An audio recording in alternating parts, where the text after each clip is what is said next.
நம்ம வீடு தான் மளிகை சாமான்லாம் போக ரெடி ஆகிட்டு இருக்கு. உங்களுக்கு வேற ஏதாவது வேணும்னா சொல்லுங்க, அதையும் சேர்த்து கட்டி அனுப்பிச்சிடுறேன். இல்லண்ணே, நான் இப்போ எங்க அப்பா வீட்ல இல்ல.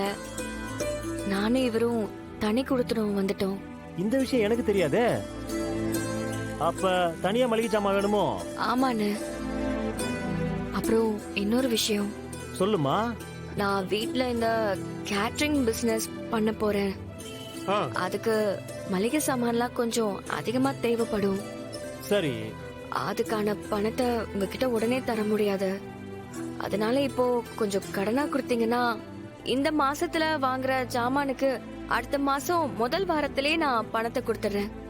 நீங்க எங்களுக்கு உதவி பண்ண முடியுமாண்ணே?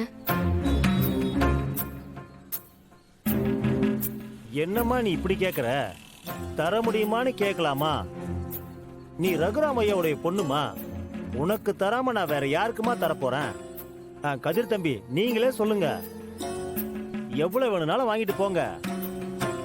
அம்மா, தொழில் பண்ணி லாபம் வந்ததுக்கு அப்புறம் கூட கொடுங்க, ஒன்னும் அவசரம் இல்ல. ரொம்ப நன்றிண்ணே. எதுக்கு தம்பி நன்றி எல்லாம் சொல்றீங்க? இங்க பெரிய பெரிய சூப்பர் மார்க்கெட் எல்லாம் வந்துருச்சு. ஆனாலும் ஐயா அப்போத்துல இருந்து இப்போ வரைக்கும் நம்ம கடையில தான் மளிகை சாமான் எல்லாம் வாங்குறாங்க. ஐயாவோட மனசு அப்படி. தனமா ஐயாவுடைய பொண்ணு. உங்களுக்கு செய்ய வேண்டியது என்னுடைய கடமை. அந்த லிஸ்ட கொடுங்க முதல்ல.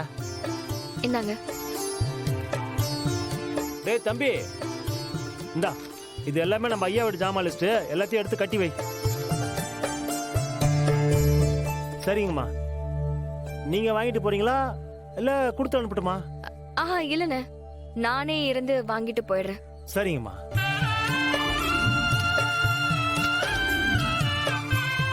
ஏமா, இந்த ஜாமான்லாம் ஐயா வீட்டுக்கு தானே போகுது.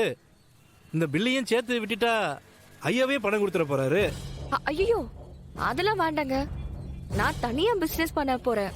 அதனால பணத்தை நாங்க தான் கொடுக்கணும். நீங்க அப்பா வீட்டுக்கெல்லாம் அனுப்பிடாதீங்க. ஒன்னும் பயப்படாதம்மா, அதெல்லாம் அனுப்ப மாட்டேன். ஆ.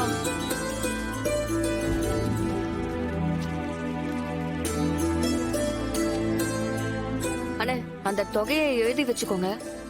எப்படியும் 2-3 நாளைக்கு ஒரு தடவை மளிகை சாமான் வாங்குறதுக்கு வருவேன். அடுத்த மாசம் முதல் வாரத்துல எல்லா அமௌண்ட்டையும் மொத்தமா செட்டில் பண்ணிடுறேன்.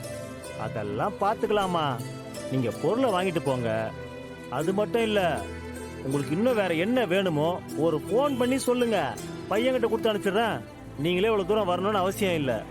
ரொம்ப நன்றிண்ணே. டேய் தம்பி, சீக்கிரம் கட்டுப்பா.